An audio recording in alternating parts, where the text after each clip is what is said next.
आज हम भारत के एक ऐसे महान योद्धा की कहानी जानने वाले हैं जिनका नाम आप जानते ही हैं, वीरता और स्वाभिमान का पर्याय है, महाराणा प्रताप।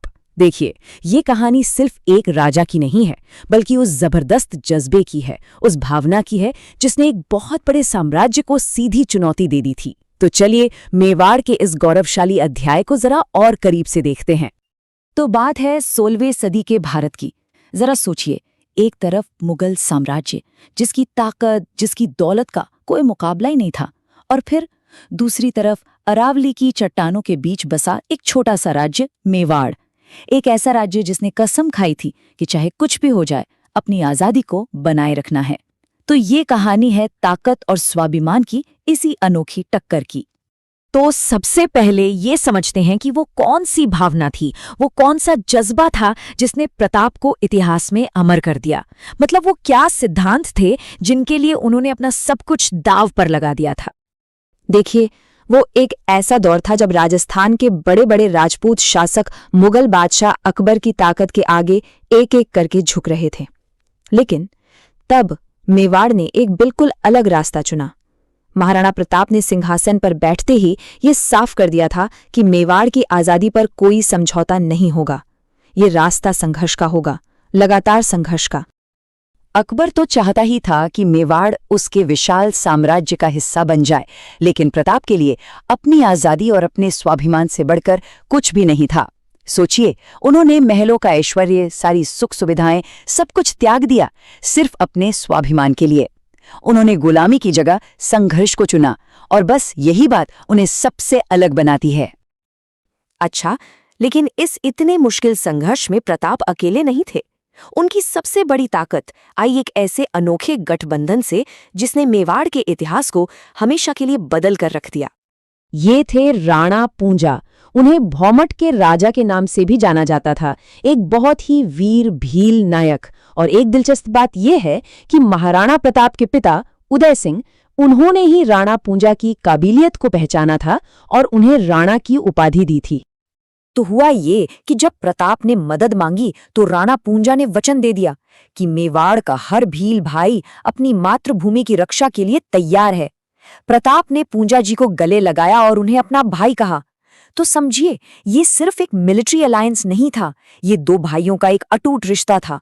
और इसी रिश्ते से जन्म हुआ एक ऐसी जबरदस्त गुरिल्ला सेना का जिसने अरावली की पहाड़ियों को ही अपना सबसे बड़ा हथियार बना लिया।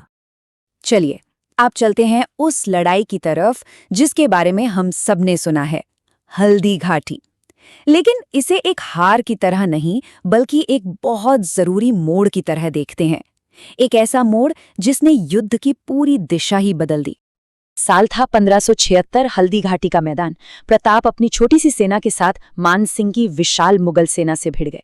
उन्होंने बड़ी बहादुरी से लड़ते हुए सीधा मान सिंह पर हमला बोल दिया, लेकिन जल्द ही वो दुश्मनों से चारों तरफ से घिर गए। और तभी उनके वफादार घोड़े चेतक ने जो किया वो मिसाल बन गया। वो खुद बुरी तरह घायल था, लेकिन फिर भी प्रताप को युद्ध के मैदान से मीलों दूर सुरक्षित ले गया और फिर अपने प्राण त्याग दिए। इस युद्ध का कोई नतीजा नहीं निकला और मुगल सेना की हालत इतनी खराब हो चुकी थी कि वो प्रताप का पीछा करने की हिम्मत तक नहीं जुटा पाए। अब देखिए, हल्दी घाटी की लड़ाई से एक बात तो साफ हो गई थी कि आमने सामने की लड़ाई में मुगल सेना को हराना लगभग नामुमकिन था। तो इसलिए प्रताप और राणा पूंजा की भील सेना ने अपनी रणनीति को पूरी तरह से बदल दिया। उन्होंने अपनाया छापामार युद्ध, मतलब कि पहाड़ियों की आड़ लो, अचानक हमला करो और बिजली की तेजी से गायब हो जाओ। तो हल्दी घाटी कोई अंत नहीं था, बिल्कुल नहीं। ये तो एक लंबी और कभी न थकने वाली लड़ाई की बस शुरुआत थी। अगले 25 साल लगातार विरोध के थे और यहीं पर छापामार रणनीति ने दुनिया को अपनी असली ताकत दिखाई। हल्दी घाटी के बाद प्रताप ने मुगलों की चौकियों पर लगातार हमले जारी रखे और इस दौर की सबसे बड़ी जीत मिली 1582 में दिवेर की लड़ाई में। यहां प्रताप के बेटे अमर सिंह ने ऐसा पराक्रम दिखाया जो इतिहास में दर्ज हो गया। सोचिए, उन्होंने अपने भाले के एक ही जबरदस्त वार से मुगल कमांडर सुल्तान खान और उसके घोड़े दोनों को जमीन पर ढेर कर दिया। इस एक सीन ने मुगल सेना में ऐसी भगदड़ मचाई कि वो फिर पीछे मुड़कर देख भी नहीं पाए। अब प्रताप के इस विरोध को कुचलने के लिए मुगलों ने भी एक बहुत बड़ा नेटवर्क बनाया। उन्होंने पूरे मेवाड़ में अपनी 36 किलेबंद चौकियां बना दी ताकि हर कोने पर, हर हिस्से पर नियंत्रण रखा जा सके। ये एक तरह से एक अभेद्य जाल जैसा था।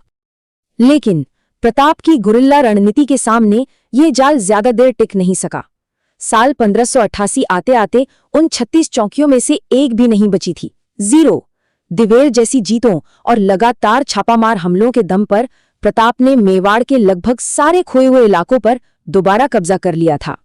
प्रताप का जीवन सिर्फ लड़ाइयों की कहानी नहीं है। उनकी असली विरासत तो इस बात में है कि वो अपने पीछे क्या छोड़कर गए, और इतिहास उन्हें आज भी कैसे याद करता है। अपनी जिंदगी के आखिरी 11 साल उन्होंने काफी हद तक शांति से गुजारे। उन्होंने चावंड को अपनी नई राजधानी बनाया और युद्ध से तबाह हो चुके मेवाड़ को फिर से बसाने पर, उसके पुनर्निर्माण पर ध्यान दिया। लेकिन 1597 में एक शिकार के दौरान हुए हादसे में वो बुरी तरह घायल हो गए, और अपनी मृत्युशैया पर भी उन्हें सिर्फ एक ही चिंता थी, मेवाड़ का भविष्य।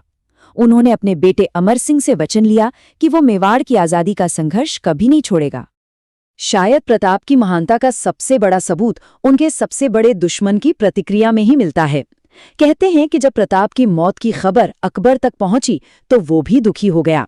ये इस बात का सबूत है कि प्रताप ने अपने सिद्धांतों के दम पर अपने सबसे बड़े दुश्मन के दिल में भी कितना सम्मान कमाया था। और प्रताप की विरासत आज भी मेवाड़ के प्रतीकों में जिंदा है।